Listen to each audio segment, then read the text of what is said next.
Assalamualaikum warahmatullahi wabarakatuh. Perkenalkan, nama saya Widuri Jais.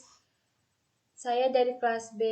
Dan sekarang saya ingin mempresentasikan hasil kerja saya yang berjudul Etika Pancasila. Apakah itu?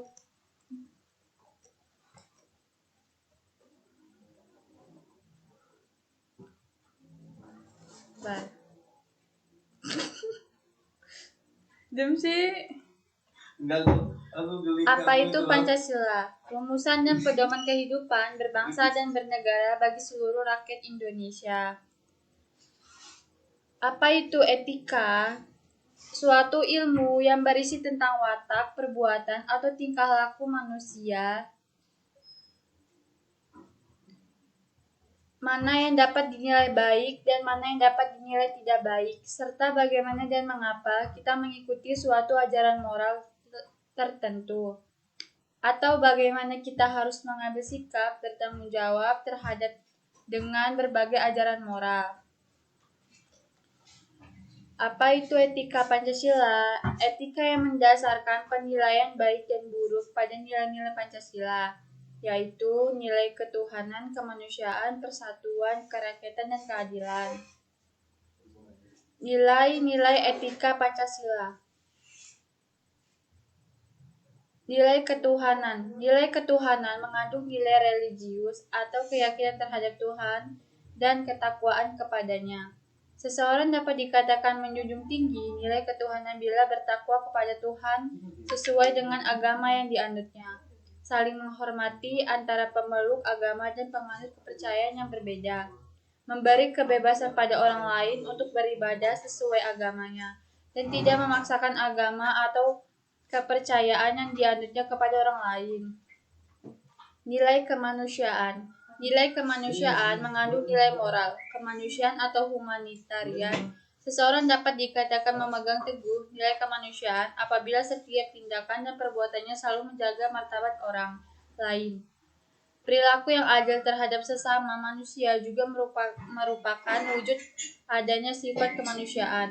Orang yang berpedoman pada nilai ini selalu menghormati, menghargai sesama manusia, beradab yang memiliki cipta, rasa karsa, dan keyakinan. Nilai persatuan. Nilai persatuan mengandung nilai moral persatuan bangsa. Artinya, setiap warga negara Indonesia dimanapun berada selalu berbuat dan bertindak tanpa adanya niatan untuk memecah belah bangsa. Secara tersirat, nilai persatuan ini juga menuntut pengakuan adanya perbedaan dan keanekaragamaan suku, bahasa, adat, agama, dan sebagainya yang menjadi kekuatan pemersatu bangsa Indonesia. Seseorang bisa dikatakan memegang nilai persatuan bila sikapnya mau mengenal perbedaan, cinta tanah air, rela berkorban demi bangsa dan menyukai produk dalam negeri. Nilai kerakyatan. Nilai kerakyatan mengandung nilai moral kerakyatan dan musyawarah atau demokrasi. Nilai sila keempat ini menunjukkan adanya kedaulatan rakyat yang kekuasaan berada di tangan rakyat. Segala keputusan yang menyangkut hajat hidup orang banyak diambil melalui dapat dikatakan memegang teguh nilainya kerakyatan dan demokrasi apabila menyelesaikan masalah melalui musyawarah. Anti kekerasan mengutamakan kepentingan rakyat di atas kepentingan partai atau golongan, menghargai perbedaan pendapat. Nilai keadilan. Nilai keadilan mengandung nilai keadilan sosial. Wujud keadilan sosial yang dimaksud mencakup seluruh aspek kehidupan, tidak hanya ekonomi namun juga politik dan kebudayaan. Seseorang bisa dikatakan memegang teguh nilai keadilan sosial apabila bersikap adil terhadap diri sendiri dan orang lain, menunaikan kewajiban sebelum menuntut hak, menghargai hasil kerja orang lain, bekerja keras, hemat dan tidak boros, mengutamakan pemerataan ketimbangan pertumbuhan, mendistribusikan kekayaan pada rakyat banyak secara adil, dan menghindari segala perbuatan yang bisa memperdalam jurang kesenjangan sosial. Apa itu etika Pancasila? Studi kasus korupsi. Apa itu korupsi? Korupsi adalah tindakan seseorang yang menyalahgunakan kepercayaan dalam suatu masalah atau organisasi untuk mendapatkan keuntungan. Contoh kasus korupsi.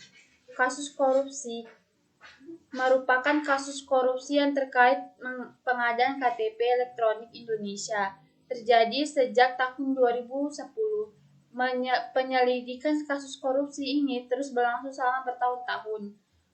Sejumlah pejabat tinggi pun terlibat seperti Andi Narogong, Anang Sugiana, Miriam S. Haryani, Markus Nari, dan Setia Novanto. Setia Novanto bahkan sempat booming setelah drama penangkapannya disertai kecelakaan palsu saat mobilnya menabrak tiang listrik untuk menghindari penangkapan.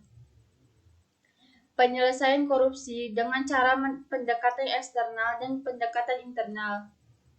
Pendekatan eksternal adanya unsur dari luar diri yang memiliki kekuatan memaksa orang untuk tidak melakukan korupsi. Kekuatan eksternal tersebut misalnya hukum, budaya dan watak masyarakat dengan penegakan hukum yang kuat, baik dari aspek peraturan maupun aparat hukum, akan meminimalisir terjadinya korupsi. Pendekatan internal adanya unsur dari dalam diri individu dan mendapat penguatan melalui pendidikan dan pembiasaan. Pendidikan yang kuat adalah dari keluarga untuk menanamkan jiwa anti korupsi, kemudian diperkuat dengan pendidikan formal di sekolah maupun non-formal di luar sekolah. Peran media juga sangat penting karena memiliki daya jangkau dan daya pengaruh yang sangat kuat bagi masyarakat. Media harus memiliki visi dan misi mendidik bangsa dan membangun karakter masyarakat yang maju namun tetap berkepribadian Indonesia. Maksud dari membangun kesadaran moral anti korupsi berdasarkan Pancasila adalah membangun mentalitas melalui penguatan eksternal dan internal tersebut dalam diri masyarakat. Nilai-nilai Pancasila apabila betul dipahami, dihayati, diamalkan tentu mampu menurunkan angka korupsi.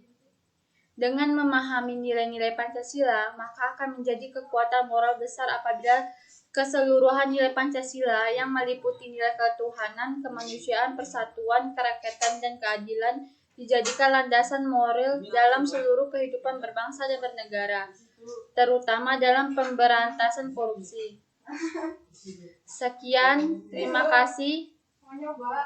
Sekian dan terima kasih presentasi saya. Bila ada kesalahan, saya mohon maaf. Saya akhiri. Wassalamualaikum warahmatullahi wabarakatuh.